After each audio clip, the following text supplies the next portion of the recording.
So before I begin, I must say I feel very honored to be here. Thank you all so much for coming, and thank you, Disal, for inviting me. If you don't know me, I'm Katy Rodrigues. This is me. Well, as she told you, I've been studying English for almost 20 years and teaching for about 10 years. I've taught at some schools like Cultura Inglesa, 7 Idiomas, Idiomas. Yeah, there are some people from Park here. But these days, I'm self-employed. In addition to my private students, I also have this woohoo. It was my thank you for coming. So woohoo, thank you for coming.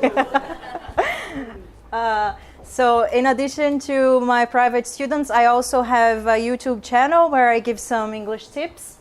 So if you don't know, please subscribe, send me your feedback, suggestions, everything will be welcome. I also post some content on my Instagram. Do you have Instagram? No. No. Okay.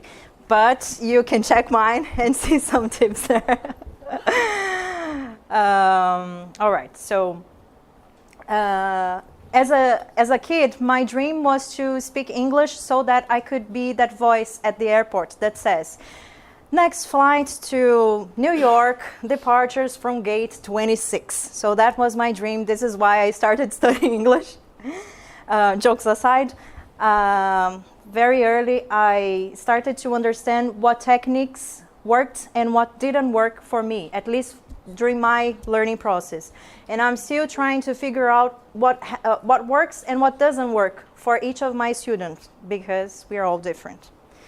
So I'll share with you some experience, some things I've learned, both from my experience as a teacher and as a student, which will hopefully inspire you somehow. Who is a teacher here? Wow! Who is a student? We're all students, right? We're all constantly learning. Nice, very good.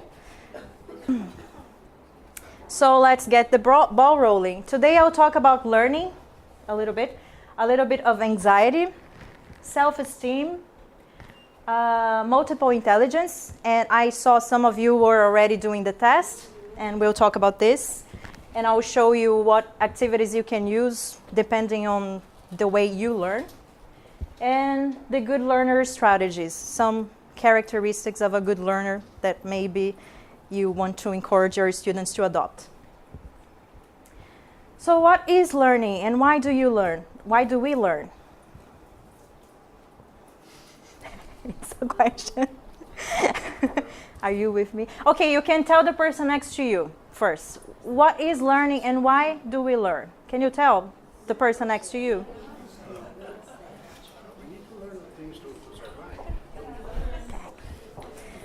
We need to learn to survive. To survive?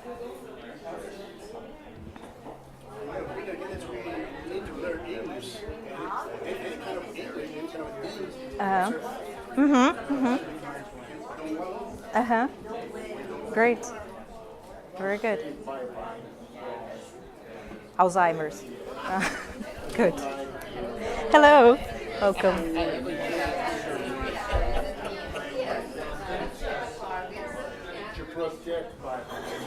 Two. Very good. Growing. So when I raise my hand, it means I'd like you to give me attention. And you can raise your hands as well to help me. So what's your conclusion? Did you speak with your friends? Okay, please. For me, learning is knowing.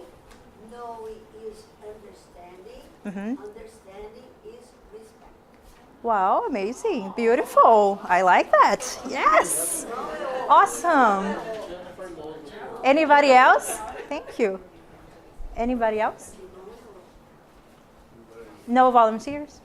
Yes, Elena. Learning is an important skill for survival. For having relationships. Perfect. Very good. Anybody else? I agree. If you want to be a part of anything, you have to learn. Whatever, anything, yes. There's no communication, there's no communication with others if you don't learn. Very good. Anybody else? So here are some statements. The principles of learning, which I got from this book called Principles of Language Learning and Teaching. Most of the concepts I'll show you here, I took from this book. So in case you are interested in reading this study, this is the one. So number 1, learning is acquisition or getting. Do you agree? Yes. Yeah. Learning is retention of information or skill, right? Very important. Retention implies storage, systems, memory, and cognitive organization. A volunteer to read this one? Learning involves active, conscious focus. Do you like that? Another volunteer? Learning is relatively permanent but subject to forgetting. What can we do not to forget things we want to retain? Practice, practice, and practice. Keep using it. And practice. And what? And okay, I forgot it. Great. Another volunteer? Teachers. Yes. Learning involves some form of practice, perhaps reinforcement. This is just what you said. Thank you.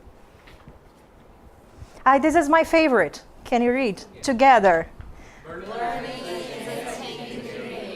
Why? A change in behavior. Because we need to change something to learn, right? Either sit down and study or start reading or start talking to people. I don't know. We have to change something, right? Do you agree? The changing is also freedom. Wow, I love that. Are you a philosopher as well? No, eu sou corintiana. É nóis.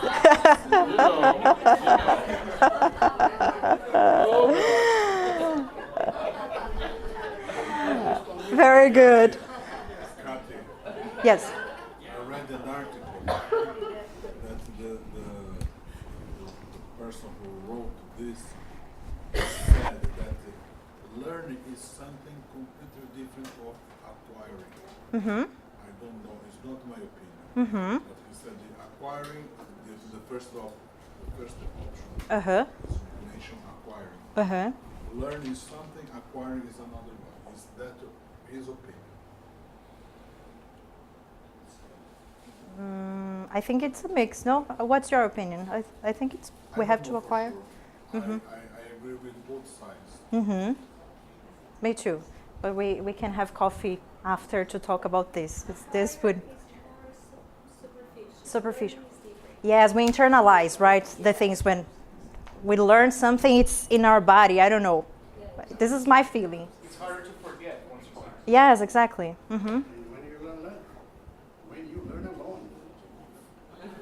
Well, but if you only listen to something and you don't understand why that something happens, then it's easier for you to forget what it is than if you learn the whole process into why that happens.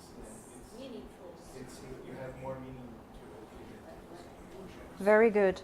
When it comes to learning, who here gets anxious? Either because you want to learn everything very quickly or because you are insecure. Who here gets anxious? Or do your students get anxious when it comes to learning?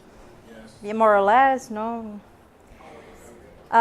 So let me share a personal story very quickly. I was 14 and I was on the basic level at the English school. I was so fascinated by the idea of speaking that I wanted to go to the next level as quickly as possible. I wanted to speak. So I had a brilliant idea.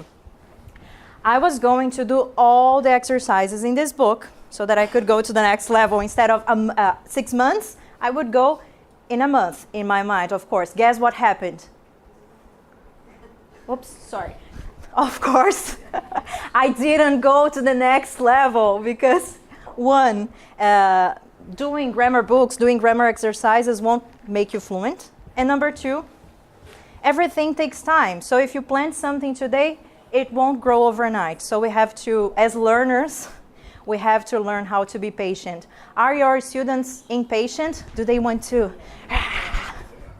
Yes. How do you deal with that? Patiently, good. Very wise. Very good. All right, so the next subject, anxiety. Actually, this was supposed to be an S. Anxiety sucks. But we had a problem, okay? Anxiety sucks. So anxiety is associated with feelings of uneasiness, worry, self-doubt. And if a student feels anxious, here are some sources of anxiety. Who could read? The quest for Thank you. protection, fear of negative evaluation, not being able to express your thoughts and ideas. Do you think your students relate to this all the time?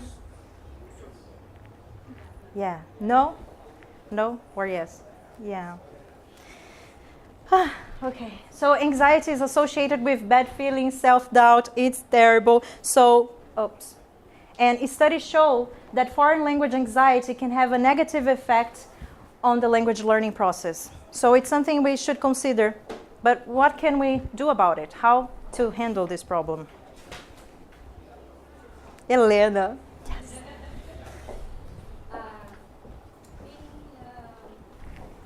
Making the student feel you care about this, you're aware of this, Uh-huh. you're there to support with him through this process is painful, Mm-hmm. but being coach, you do it, let's do it together, I do 50% of it. Yes. We have to, it's like language psychology, Very yes, yes. In a way we are. protect the individual, Very good. protect him from himself. Very good. In my opinion, to be a good teacher, yes, in my opinion, to be a good teacher, first of all, you need to like what you do. Ah. Patience. Do you agree with him? I totally agree. Yes. Yeah. Mm-hmm. And have patience. Otherwise, you don't. And then we'll help you, our students, to feel less anxious. Anybody else? So there's another thing we can do. It's free, it's legal, it doesn't hurt, and it only takes 10 minutes a day. I'll count to 3, and then you go, oh, okay? Yes? 1, 2, 3. Oh. Yes, very good. Meditation. Meditation. Does anybody here meditate? Elena, very good. Can you feel the difference when you meditate? Yeah, I can feel that. Uh-huh. Very good. So there was a study made in Turkey with university students. 61 students who were learning English were divided into 2 groups, experimental group and control group, to study a set of words, these words in English, for 2 weeks. So in total, 4 hours studying this. So they had the same level of anxiety and the same level of knowledge before they study.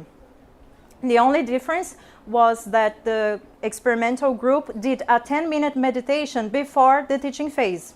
So before learning the new vocabulary, they would do this meditation. Guess what happened? Guess what happened? Hello? Pardon? Yes, that's it. So here in the beginning of the study and vocabulary test. So when they did the post-test, no, okay. When they did the post-test, the group that did the 10-minute meditation before the teaching phase had their levels of anxiety reduced, as well as showed better performance learning the new vocabulary. So I assume they only did this for 2 weeks. I assume if they had been doing this for a longer period, they would get even better results. Why not give it a shot? There's this app called Headspace. Do you know Headspace? They have 10 free guided meditations and they are in English, so you can practice English.